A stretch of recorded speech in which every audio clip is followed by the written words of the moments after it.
Je suis avec Anastasia. Anastasia qui va se présenter à nous et ça fait vraiment plusieurs fois, elle et moi, qu'on se croise sur les réseaux sociaux, notamment sur LinkedIn, parce qu'on ne s'est pas croisé ailleurs dans la mesure où ne se suit pas ailleurs, du moins pas à ma connaissance. Et à chaque fois, on retombe un petit peu d'accord, on va dire, sur le fond.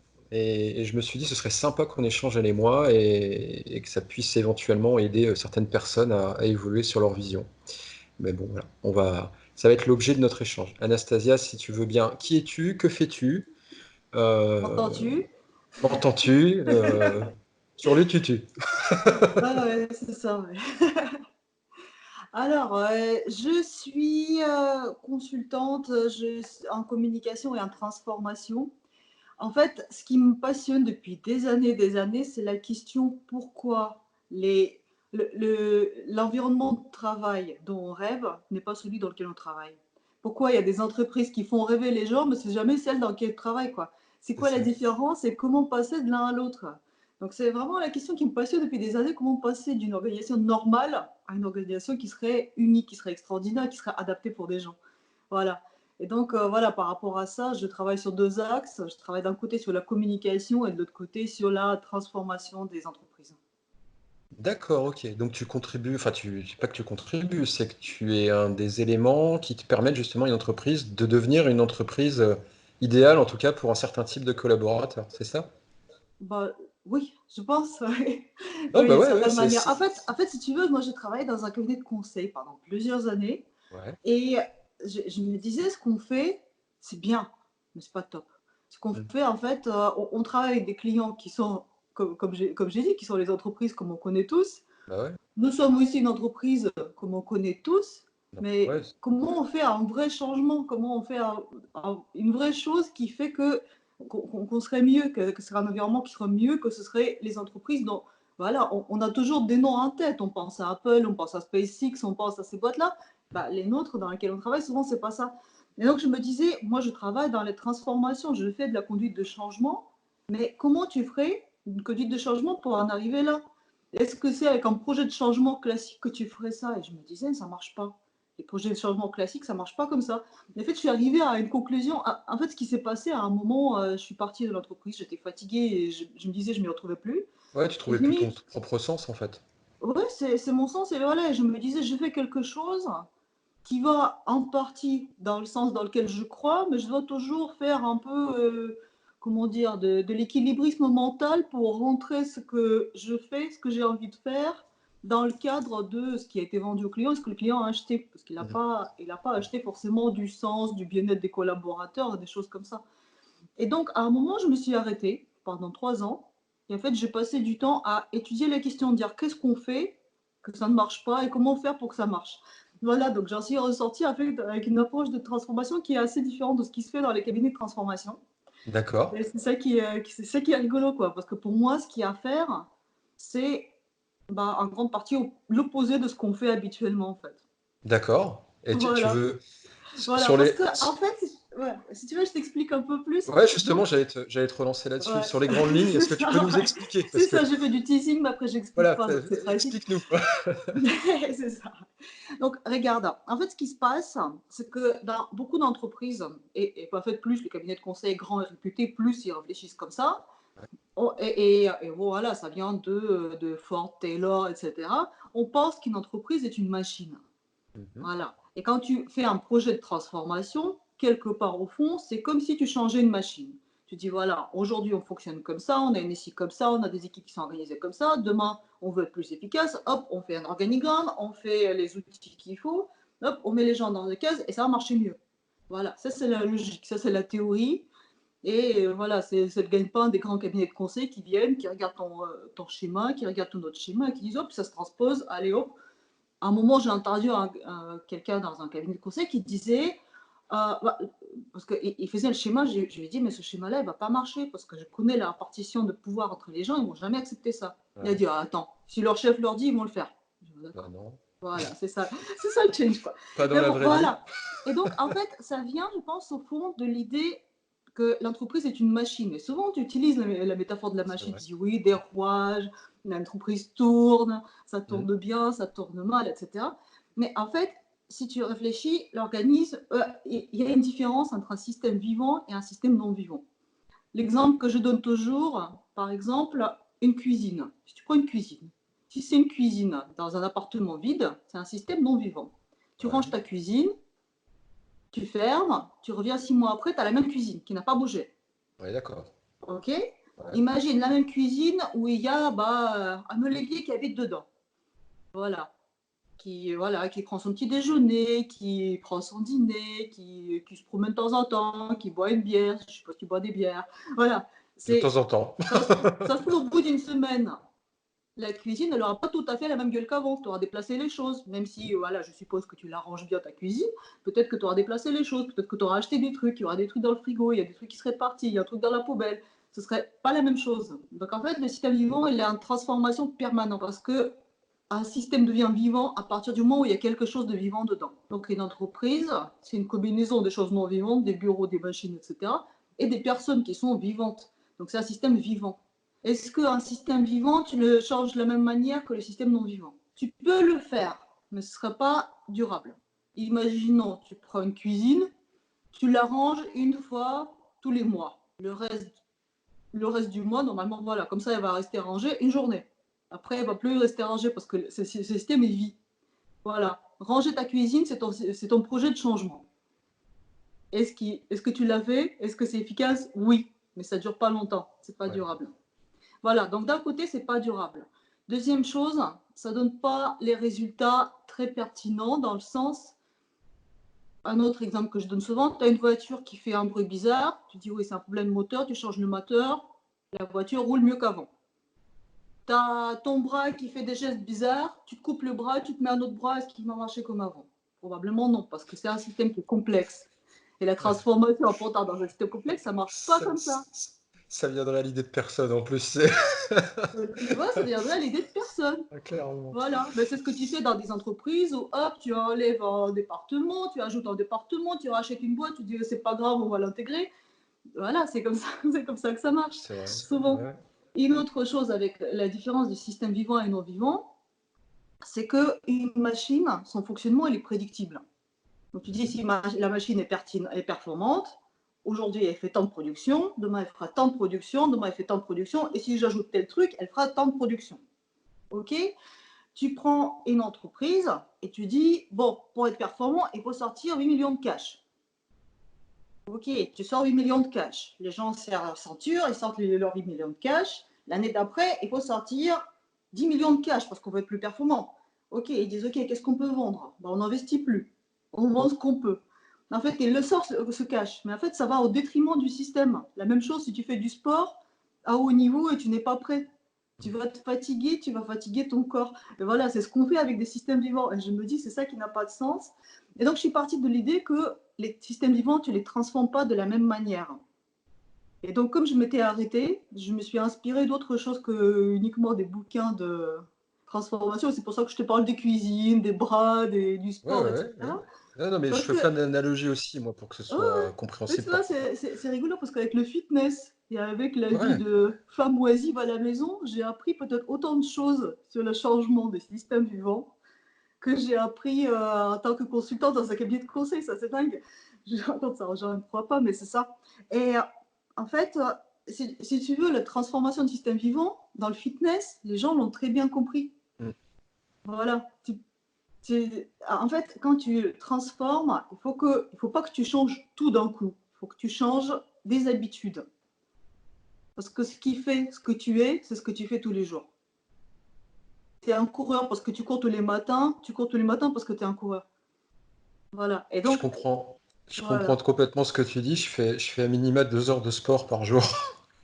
Donc je suis à la salle, là j'en sors, hein, juste avant qu'on se parle. Voilà. Et j'étais pas sportif du tout à la base. Donc je comprends ce que tu veux dire. C'est ce qui m'a amené à être régulier et à commencer à avoir des résultats, donc à transformer. C'est justement d'y aller progressivement, au fur et à mesure, et surtout d'y aller régulièrement. Et de changer des toutes petites choses sur la durée, en fait. C'est ça C'est qui m'a complètement permis ça. de rester. C'est ça l'analogie que tu as fait, en fait, avec les entreprises, avec l'organisation, en fait, des entreprises. C'est ça l'évidence, en fait, qui t'a sauté aux yeux, quoi. Bon, c'est ça l'évidence qui m'a sauté aux yeux. Et c'est pas ce que tu fais avec l'idée du projet de changement. Le projet de changement, tu vois, c'est un bootcamp. On te dit, voilà, tu manges 3 feuilles de salade par jour et tu t'entraînes 6 heures par jour. Après, au bout de, je sais pas combien de semaines, au bout de 6 semaines, tu es transformé. Ok, tu es transformé. Est-ce que tu as appris à être fit? Est-ce que tu as appris à être sportif? Non. Tu as appris à faire le projet de changement. Et en fait, aujourd'hui, en plus, avec dans le monde où les entreprises doivent être, on aime bien le mot agile, d'accord, il faut changer en permanence. Tu Mm. peux pas ne pas changer, quoi. Le changement, ça doit être dans ton ADN. Et si tu fais des projets de changement, tu peux pas changer à cette vitesse-là, parce que c'est trop long. Il faut que tu sois tout le temps en train de changer. Et si tu es tout le temps en train de changer, ça veut dire que tu bouges tes habitudes tout le temps pour t'ajuster à l'environnement. Et c'est ce qu'ils font tous les êtres vivants dans la nature. Ouais, c'est super cohérent. En fait, enfin, je relis plein de trucs avec mon milieu à moi, tu vois, Bah, dis-moi. le design d'expérience utilisateur, et puis les méthodes qu'on connaît tous. Tu vois, tu as prononcé le méthode agile, donc boum, chez moi, ça allume un truc. Mais tu vois, nous, on bosse vachement en design thinking, en ce genre de choses. Et en fait, ce qu'on apprend la plupart du temps aux gens, c'est pas tant à trouver une solution, malgré le fait que c'est ça la raison d'être du design, c'est de trouver des Hmm. solutions. C'est plus à mettre en place des. Alors, si tu es dans des grands groupes, etc., tu appelles ça des méthodes, des process, parce qu'ils aiment bien. Enfin, moi, je dis juste, c'est des habitudes, en fait. Comme tu disais, tu vois, c'est pareil. C'est juste, l'enjeu, c'est de faire prendre conscience à chaque personne qui participe à un projet, ou quel qu'il soit, tu vois, que ça dépend d'elle, et que si elle fait des petites actions tous les jours, C'est ça, exactement, exactement, ouais. l'ensemble va évoluer, va changer en fait. Mais si Ouais, tu attends forcément que ça vienne, alors d'en haut ou d'en bas, on s'en fout, de gauche ou à droite, voilà, enfin tu as compris que ça vienne de l'extérieur. Ça peut aider quand tu as une décision, quand le patron a dit maintenant on va faire comme ça met tout le monde d'accord. Ça évite peut-être que tu aies de la parasite, du management parasitaire, tu sais, ce qu'on appelle les petits chefs qui mhm, freinent des cadres parce qu'ils perdent du pouvoir. Euh, donc ça peut aider quand tu as en gros le patron qui a dit maintenant on fait comme ça. Mais par contre, pour l'implémenter et pour vraiment le mettre en situation, ça ne peut que passer par la mobilisation de chaque entité, donc de chaque personne. Et donc, il faut y aller, faut arriver à persuader chaque personne individuellement. ouais. Et je pense que c'est ça, toi, que tu as réalisé et c'est sans doute ce que tu fais aujourd'hui. Enfin, d'ailleurs, je te pose la question, en fait, je réfléchis à voix haute. Est-ce qu'au final, toi, ce que tu fais, c'est que tu vas convaincre chaque personne individuellement parce que faut trouver la raison qui fait que bah, Anastasia, elle va faire ça tous les jours. Il faut qu'on arrive à trouver le bouton chez toi qui va te faire changer. Parce que sinon, tu dures pas, en fait. C'est ça, en fait.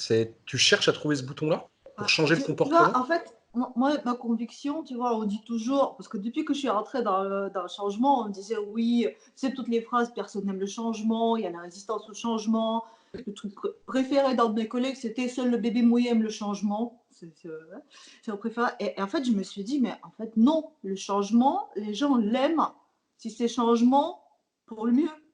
Ah bah, Tu si vois. lui, il y trouve un intérêt, il sera Bah, pas si tu y contre le trouves un changement, intérêt, bah, bien sûr.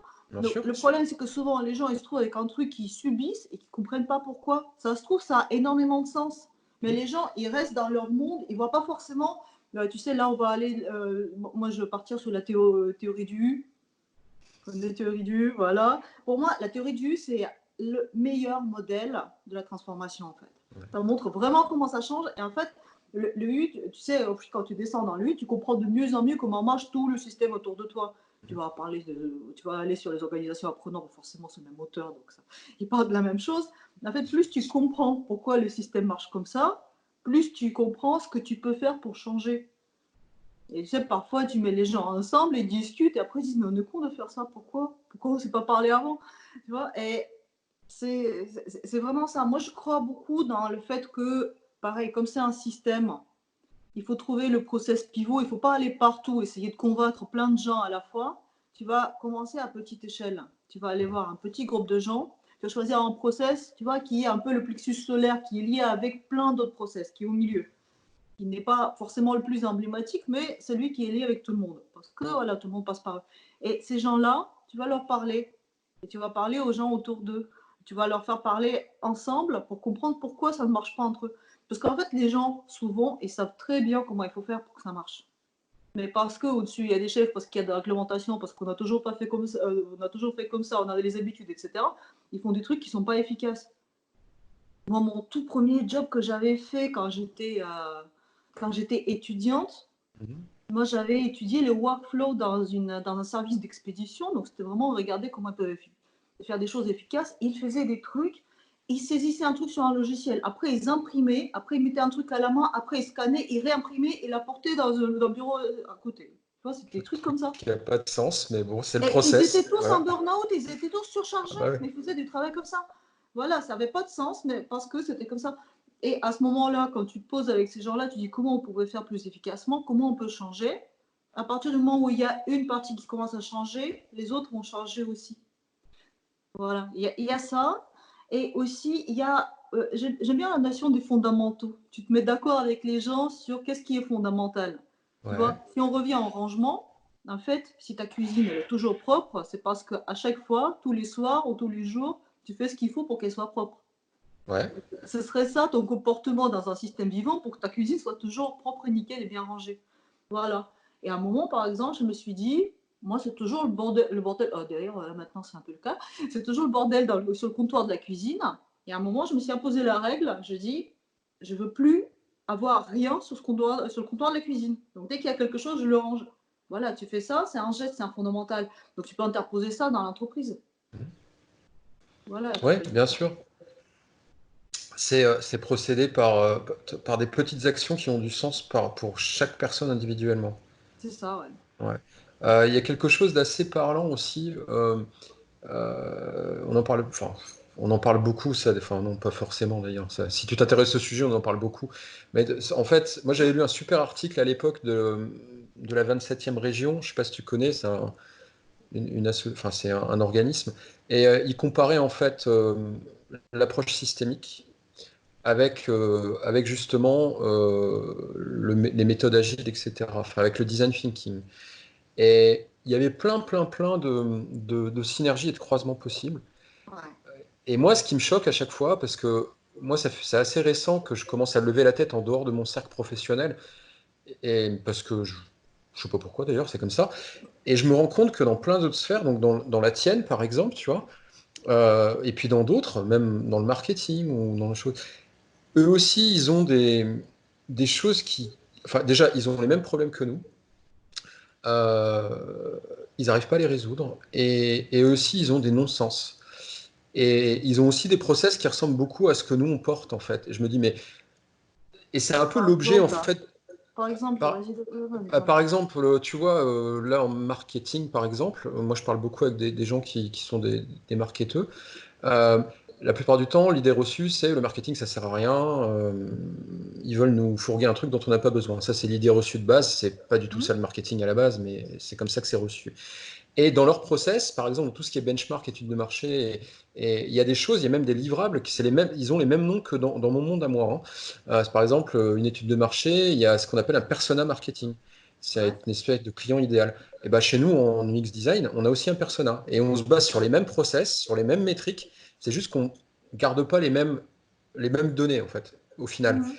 Mais ça va dans le même sens. Au final, ce qu'il faut retenir, c'est que le marketing, comme le design, comme peut-être même les gens qui sont dans les RH, au final, tout ce que tu cherches à faire, c'est quoi? Enfin, j'imagine, hein, c'est servir au mieux ton Mhm. client, ton employé, ton collaborateur ou ton collègue de travail. Enfin voilà, c'est servir en fait. C'est ça ton rôle, Ouais. quel que soit. Et ils ont tous des process comme ça en fait. Hmm. On va faire une pause. Attends, ça je couperai. Il y a un téléphone qui sonne, je peux pas le couper. C'est pas grave, non? Ouais, mais ça va me saouler, donc je couperai juste Ok. entre le truc et le machin, et ça va s'arrêter au bout Ok. d'un moment. C'est bon, parfait. C'est Donc bon. voilà, et donc ce que je disais, c'est que en fait ces process, on a les mêmes. Et ce que je comprends pas, c'est souvent on est en opposition. Comment ça? Alors par exemple, dans mon monde, tu vois, le design, souvent en fait, il gueule. Moi le premier, hein, je l'ai fait pendant des années, hein. Les marketeurs, ils nous obligent à faire des trucs pour essayer de manipuler le client, alors que nous, ce qu'on veut faire, c'est concevoir le meilleur produit possible pour le client. Et donc, au bout d'un moment, on n'a pas les mêmes vues. Mais au final, si on prenait chacun un peu de recul et un petit peu de vue globale, tu vois, Ouais. ça fait quoi ce que tu disais tout à l'heure, tu vois? Là, je parle d'un projet, tu vois, mais c'est la même chose. Tu te rendrais compte qu'on suit les mêmes buts. C'est-à-dire que le marketing, eux, ils veulent vendre, mais pourquoi? Pour mieux servir leur entité, mais au final, pour mieux servir leurs clients aussi. Ils ne sont pas là non plus que pour faire du mal aux clients. Et nous, ce qu'on veut, c'est juste produire le meilleur produit possible pour rendre service à qui? À la société qui nous emploie ou qui nous file du boulot, et aussi aux gens, parce que nous, on aime bien faire des trucs utiles, quoi. Au final, on suit les mêmes buts. Et pourtant, les process, ils sont en opposition. Et Mhm. c'est pour ça que tout à l'heure, tu parlais de méthode agile. Aujourd'hui, il y a des espèces de méthodes. Alors, il y a certes des méthodes agiles, des méthodes, il Ouais, y il y en a a le plein, design ouais. thinking, il y en a tout plein. Mhm. Et puis, en transformation des entreprises, il y en a d'autres. Mhm. Là, je sais pas, moi, l'expert, enfin, j'en connais une ou deux, mais sans plus. Mhm. Euh, et ce que je comprends pas, c'est pourquoi il y a une multiplicité de méthodes alors qu'en fait, on veut la même chose. Moi, j'ai l'impression qu'il y a une espèce de convergence depuis quelque temps entre les Ouais, différents profil, tu vois.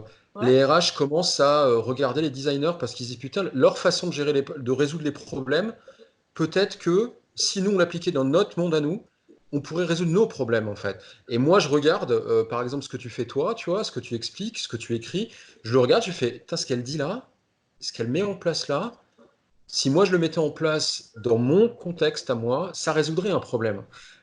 Et c'est pour ça que j'ai l'impression que là, en ce moment, tu vois, j'ai l'impression que ça petit à petit. Tu as ce sentiment-là aussi, toi, quand tu lèves un peu la tête, que tu échanges avec tes collègues, tes clients, enfin les gens que tu connais, tu as l'impression qu'on commence tous à aller, enfin pas tous, hein, que ça converge vers en gros ce qui a du sens et ce qui est utile et ce qui est pour aider les gens. J'ai l'impression qu'on va tous là-dedans, ou est-ce que c'est moi qui ai un espèce de filtre et je suis biaisé et je me dis je vois le monde avec tout en rose, quoi. Ou est-ce que C'est toi une aussi tu bonne ressens question, ça? hein. C'est une bonne question parce que j'ai les mêmes questions et j'ai le même filtre. Donc, je suis peut-être pas la meilleure personne pour te répondre. Bon, alors on est deux, Mais- on est non, biaisé. mais on est, Non, on est qu'est-ce pas, qu'on fait? on est même pas que deux. Attends, regarde, le Social Selling Forum que tu Oui, bah connais, voilà, bien certainement, sûr. il va dans le sens opale. Moi, je suis en train de travailler avec Luc Simon, Daniel Isidoro, Patrice Lebenia, Alexandre Durand sur le Social Selling Forum, entre guillemets, opale. Il s'appelle Opal, je pense, parce que Loïc, le premier livre qu'il avait lu, c'était Reinventing Organizations. S'il avait lu Entreprise altruiste, ce serait peut-être le Social Selling Forum altruiste ou autre. Il y a une convergence à ce moment qui est énorme. Moi, je travaille avec des clients sur la communication, dont une partie sont des indépendants.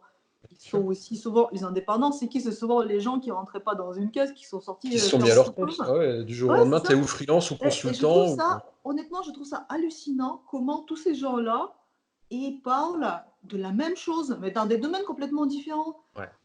Je parle avec quelqu'un qui fait du IT, il parle des plateformes qui sont en train de révolutionner complètement la manière dont les gens collaborent entre eux, même en interne dans les entreprises, voire même ça bascule, ça fait complètement basculer tout le marché. Je parle avec une spécialiste en santé qui travaille avec des hôpitaux, qui me contacte à la base, elle dit, mais je peux pas, en fait, je ne sais pas comment intégrer ce en quoi je crois pour que les spécialistes de santé dans les hôpitaux, tout ça, me prennent au sérieux, parce que moi, je crois dans le réveil des consciences. Je crois que les gens doivent être acteurs de leur santé, doivent prendre la responsabilité de leur santé. Tu vois, la responsabilisation aussi, ça fait partie, je pense, de ce à quoi on parle. Donc, Oui. il y a le côté, oui, il y a le servir, se servir soi, entre autres, être plus responsable de soi pour mieux servir le monde. Il y a le côté servir les gens. J'ai l'impression, oui, il y a une convergence qui est énorme. Le nombre de bouquins qui sont sortis, justement, altruistes, Opal, il y a quoi d'autre? Inspiré par les valeurs. Il y a tout un tas de trucs qui parlent Ouais, plus ou moins de la même chose.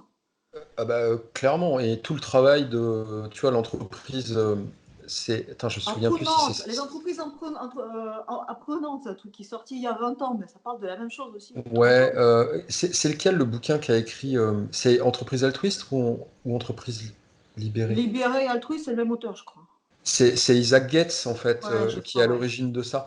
Ouais, il est Je bien. l'ai découvert il n'y a pas si longtemps que ça, en fait. Et je me dis, ouais, il y a vraiment un type qui a bossé là-dessus. Pendant longtemps, en plus, c'est pas du tout nouveau. Mhm, Le mec, il s'est pas réveillé il y a 6 mois, en fait, quand tu recommences à regarder. Ça mhm. fait des années, en fait, qu'il prône ça. Et il y a déjà plein d'entreprises qui ont fait la bascule. Donc quelque part, ça me rassure.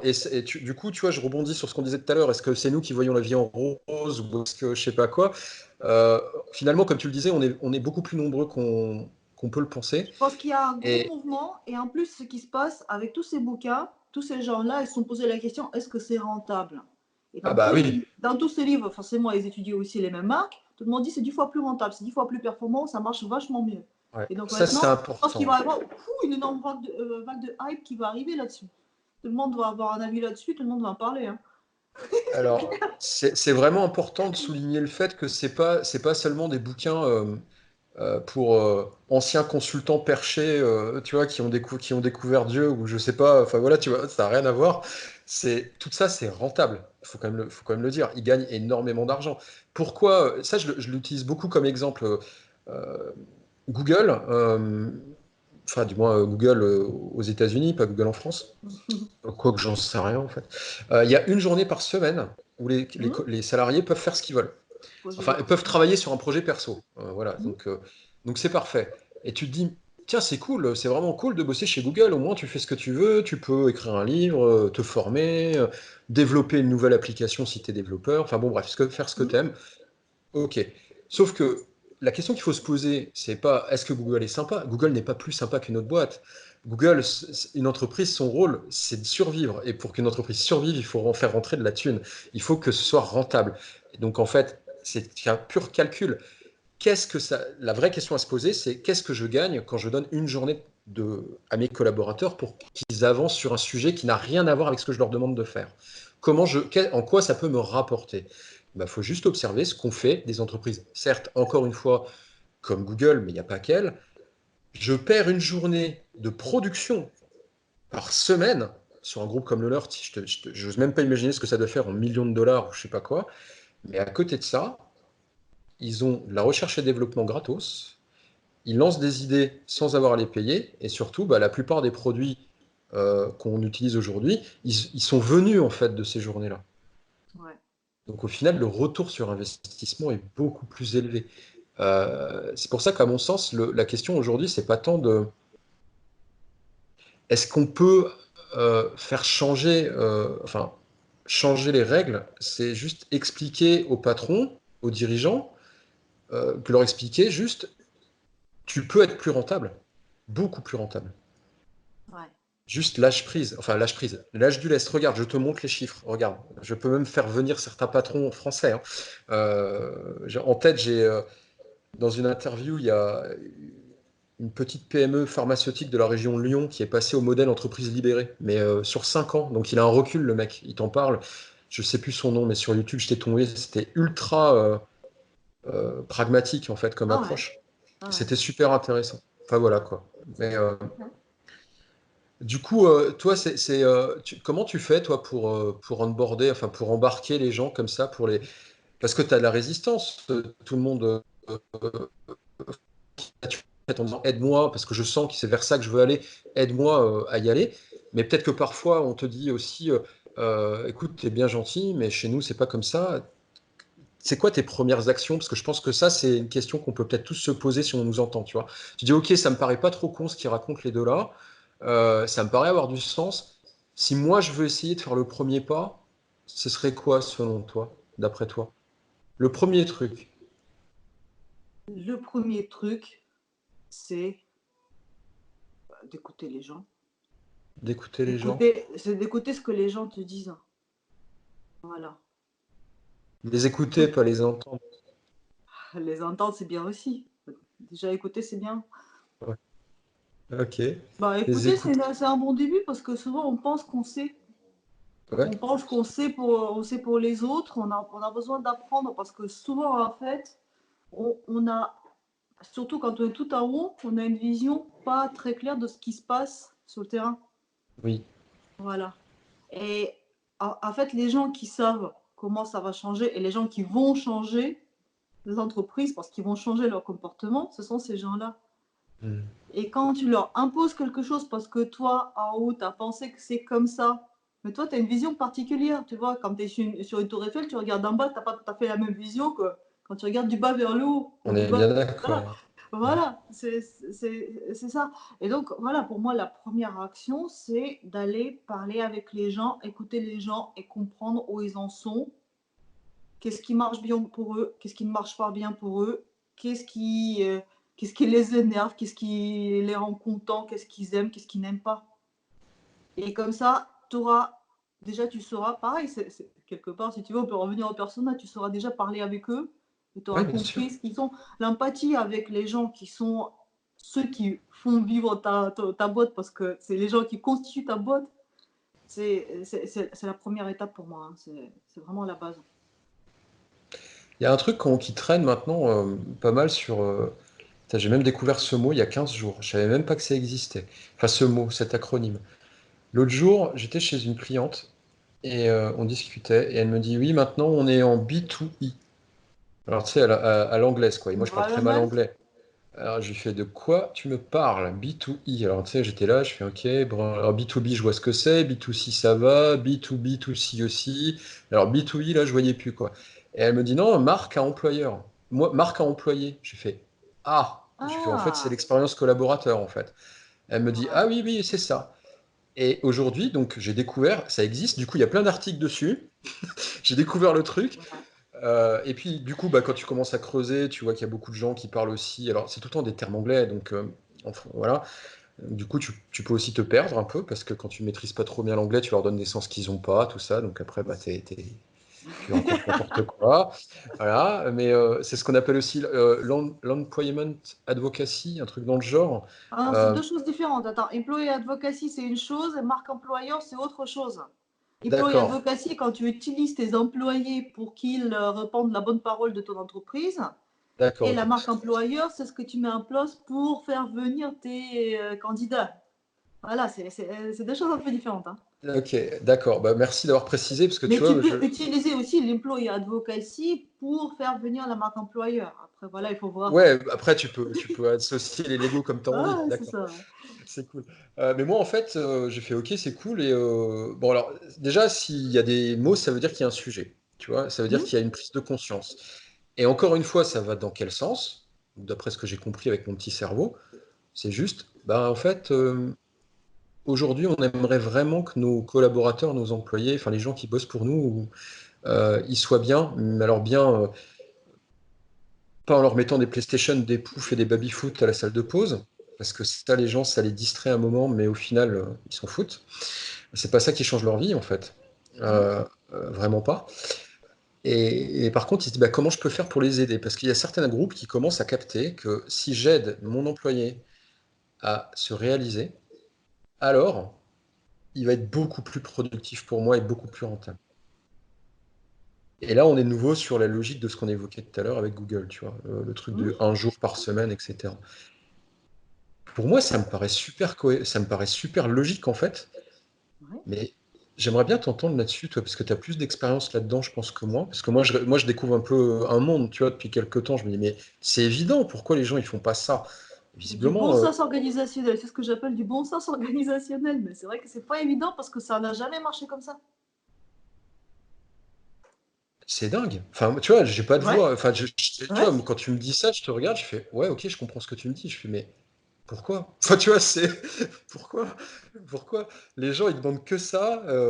Ils se défonceraient pour la boîte, mais un truc de fou furieux. Juste Ouais, c'est si tu ça. leur laissais, je sais pas moi, partir une heure plus tôt le soir, j'en sais rien moi. Admettons que ce soit ça la demande, voilà, ou prendre des décisions en pilotage automatique. C'est hallucinant. Comme tu le disais tout au début, en fait, les boîtes, elles font des choses qui vont à l'inverse de ce qu'il faudrait faire. Oui, oui, bah Et- c'est mon combat. Je suis pour l'instant pas quasiment seule là-dessus.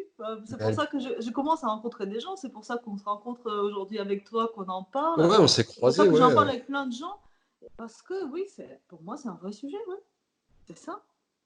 J'avais eu il y a, au mois d'octobre 2019, j'avais eu une cliente en coaching. La meuf, elle était dans un cabinet de RH.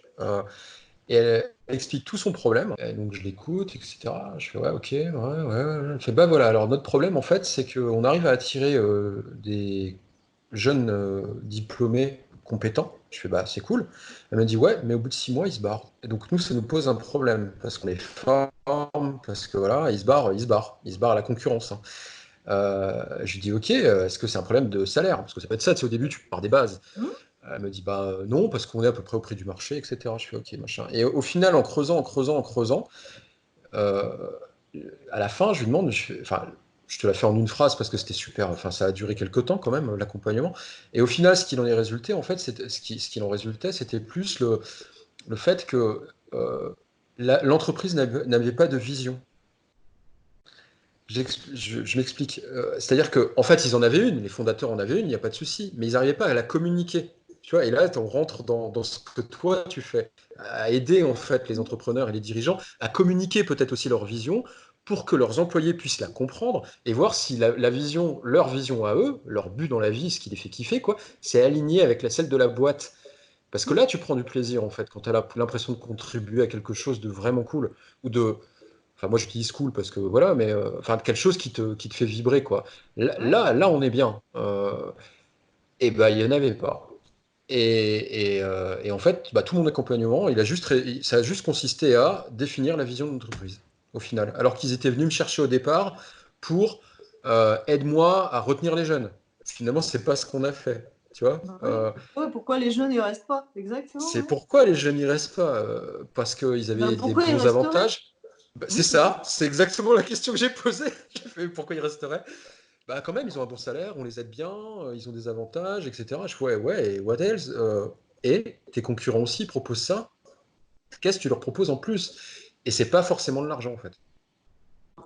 Ben, je pense que c'est pas forcément l'argent, hein. Ah, moi, j'en suis convaincu. Alors Ouais. après, si, c'est important, on parle pas de sous-payer les gens et ça n'a Ouais, tout rien à à fait, voir. ouais. On est d'accord. Juste qu'au bout d'un moment, enfin, toi, tu as fait cette expérience-là aussi, tu t'es toi-même retiré en fait d'un emploi. Euh, je pense pas que tu quitter un emploi. Au départ, quand tu montes une boîte, tu le fais pas. Tu prends un gros risque. D'ailleurs, tu sais même pas si tu vas gagner autant que ce que tu choisis de quitter, en fait. Moi, c'était mon cas, hein, donc Mhm. tu n'en as aucune idée. Donc tu le fais pour d'autres choses, pour, euh, pour des valeurs, une vision, en fait. Je sais pas, toi, tous les efforts que tu contribues à faire au quotidien, etc., c'est ça qui te fait avancer. Je veux dire, c'est pas que le fait d'aider des clients, ça doit nourrir quelque chose chez toi en tant que personne, non? Bien sûr. Bah, tout ce que je t'ai raconté, c'est quelque chose qui me tient vraiment à cœur. C'est quelque chose qui est important pour moi. Ouais, Voilà. Si je travaille là-dessus, parce que je veux que les gens aient un environnement de travail dans lequel ils puissent s'accomplir. Quelque chose où ils pourraient être heureux d'aller au travail, où ouais, ils n'auraient pas l'impression de perdre leur temps. C'est terrible. Tu perds des années de ta vie au travail. c'est clair. Voilà. Et tu vois, moi je voulais aussi rebondir un peu sur ce que tu disais tout à l'heure sur le sens. Ouais. Un jour, je travaillais avec une grosse multinationale et je travaillais avec deux divisions. Il y en a une où c'était une expérience vraiment dure et violente pour moi et l'autre, j'adorais. Et c'était pourtant la même entreprise. C'est Mhm. juste qu'il y en a une qui était vraiment une unité très centrale. Donc, il y a plusieurs strates entre le vrai marché et ce que faisaient ces gens-là. Voilà, c'est les services internes aux services internes aux services Ouais, internes, et je qui vois. contrôlaient, voilà.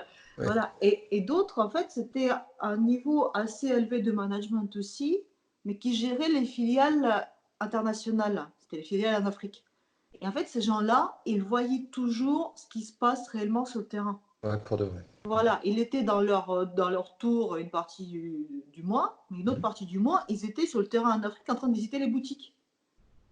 Et ils voyaient ce qui se passe. Et du coup, tu avais une ambiance qui n'était pas la même.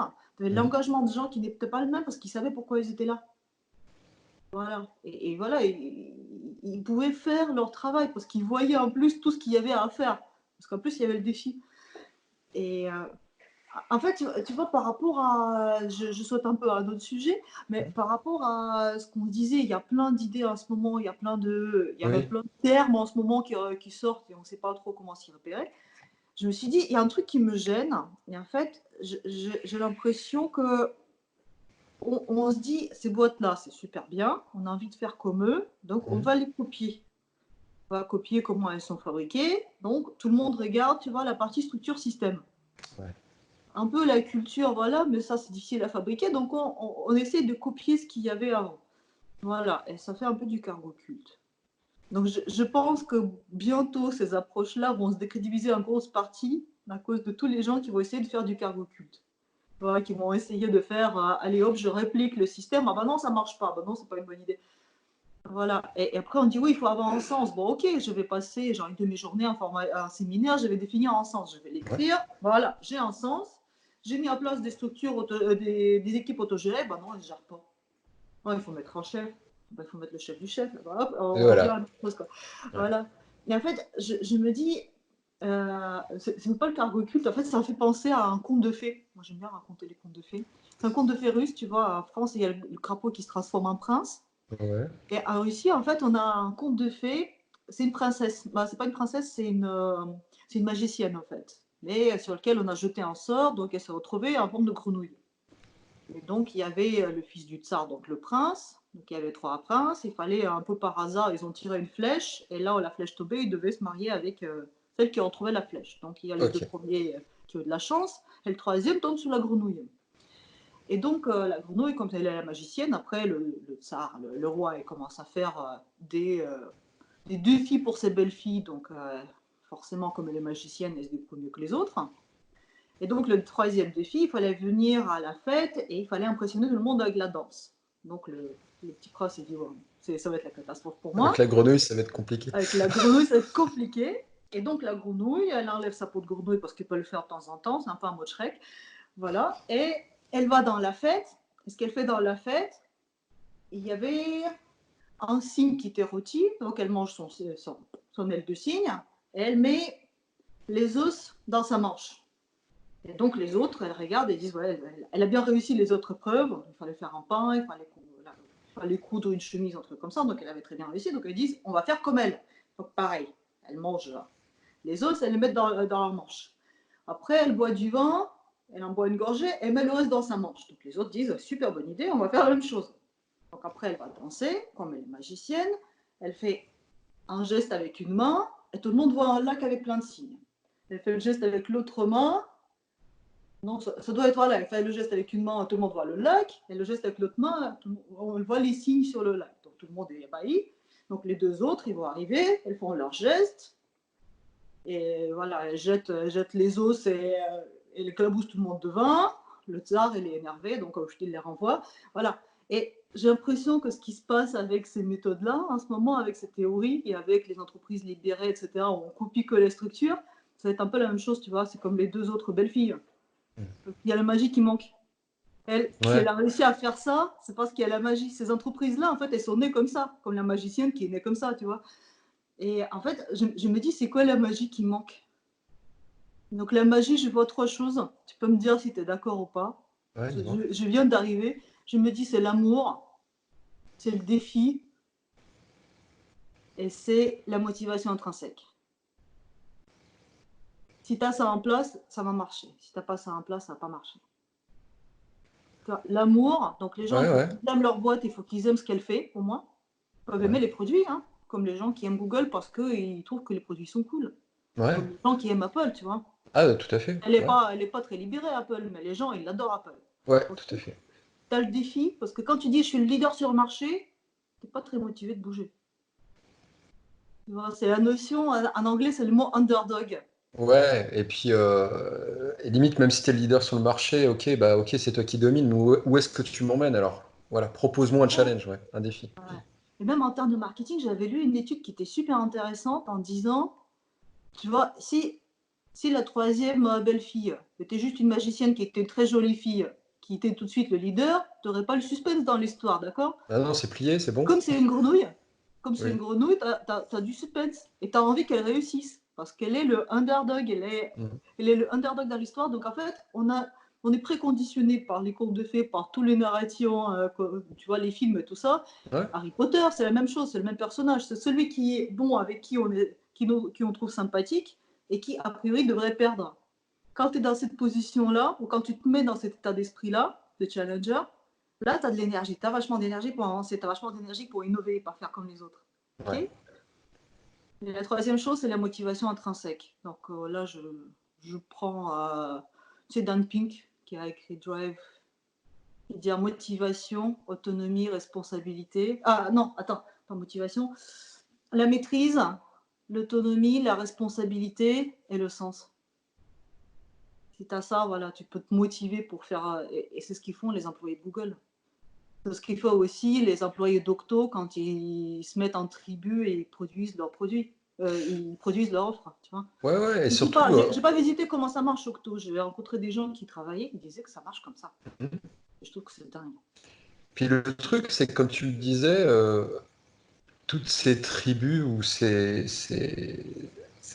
services, enfin, on appelle ça comme on veut après au final, Mhm. ils ont chacun inventé leur propre modèle, le modèle qui leur convenait, tu vois, pour Ouais. boucler la boucle de ton exemple avec les princesses et le conte russe. En gros, c'est porter les vêtements de quelqu'un d'autre, c'est forcer. Alors, ils peuvent t'aller, il n'y a pas de souci, parce que si tu fais à peu près la même taille que l'autre personne, tu vas rentrer dans son jean, dans sa robe, dans son t-shirt, sauf qu'il ne sera pas à ta taille. Donc, tu auras soit l'air d'un sac parce que bah, c'est beaucoup trop ample, Ouais. soit tu seras tout boudiné parce que c'est beaucoup trop étroit. Mais en tout cas, ça n'est pas à ta taille. Par contre, tu auras t'auras fait le taf, c'est-à-dire que tu seras habillé, donc tu n'auras Mhm. pas froid et tu seras pas tout nu, ce qui est quand même vachement mieux en société, à ce qui paraît. Voilà, mais donc voilà, c'est la fonction d'un vêtement normalement. Donc voilà, mais donc du coup, oui, trouver tes vêtements ou trouver la façon de mettre en place ce qui te convient à toi en tant que structure en fait. Mhm. Et pour boucler avec ce qu'on disait tout au début, au final, c'est de permettre à chaque élément de ton entreprise et donc chaque entité de ton entreprise, donc chacun de tes collaborateurs, bien prendre conscience, et là, tu m'arrêtes si je me trompe, mais ça, c'est ce que tu disais tout au début, qu'une entreprise, c'est pas une machine, en fait. C'est plus comme un corps humain, où Ouais. chaque cellule est vivante Complètement. et est reliée à l'autre. Et donc, dès que tu as une cellule qui déconne, même si elle est semblable à celle qui est juste à côté, elle peut intégralement, en fait, parasiter, elle peut te rendre malade. Elle peut rendre Ah oui, malade c'est pas tout le ton cancer. corps.